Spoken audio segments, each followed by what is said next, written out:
जोबोर गोजोननाय दङ 58 नं तामुलपुर समस्तिनि एमएलए बिजाथि हिसाबै आंखौ सायख'नायनि थाखाय आङो बिटिआरनि मानगोनां गाहाय मावफुं सोद्रोमा प्रमद बर' सारनिसिम रोजा रोजा साबायखर बावदों।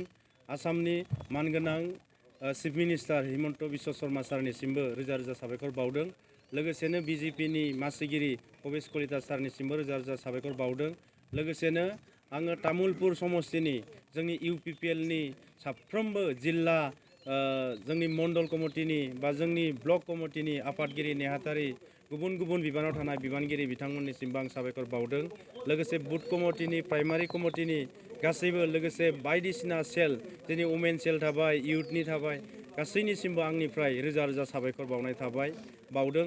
लोगोसेनो नैबे तामुलपुर समस्तिनि रोजा रोजा रायजो राजाफोरनिसिमबो साबायखर बावदों। दा बेनिखायनो जों उननि समफोराव मोजाङै मोजां जों खामानि मावलांनो थाखाय जोंनि गासैबो रायजो राजाजों लोगोसे जोंनि बिबानगिरिफ्रा गासैबो दिनै थियारि जादों।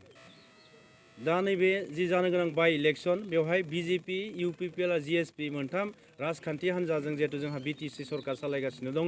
दा बेनिखायनो बिटिसि सरकार सालायनायजों लोगोसे नैबेयाव दिनै बाय इलेक्शनाव जोङो इउपिपिएलनिफ्राय बिजाथि होदों आरो बेवहाय बिजेपि आरो जिएसपिनिफ्राय गोख्रों सापर्ट दङ। बेखायनो बिजेपि आरो जिएसपि आरो इउपिपिएलनि जों साफ्रोमबो बिबानगिरिफ्रा मोनथाम राजखान्थि हान्जाजों जयै सावरायलायनानै लोगोसेनो बेवहाय तामुलपुर समस्तिनि गुबुन गुबुन हारिसा गुबुन गुबुन रावारि धोरोमारि मानसिफोर सुबुंफोरजों लोगोसे जोङो जथायै इउपिपिएलनि बिजाथि हिसाबै देरहालांनायनि खामानिखौ जों मावनो थाखाय दिनै साखाफारा जादों। दिनै फार्स्ट हिसाबै आंखौ बिजाथि हिसाबै जिहेतु सायख'दों। दा गिबियै हिसाबै जोङो नैबे तामुलपुर समस्तियाव थानाय जिफोर जोंनि दिनै इयुथ जेनेरेसनफोरनि लाइमोनफोरनि जि खामानि गैयैनि जेंना जों बेखौ एमएलए जाखांनायनि उनाव बायदिसिना रोखोमै बायदिसिना राहायै जों गिबियाव मावफुंलांनो थाखाय आगान लागोन।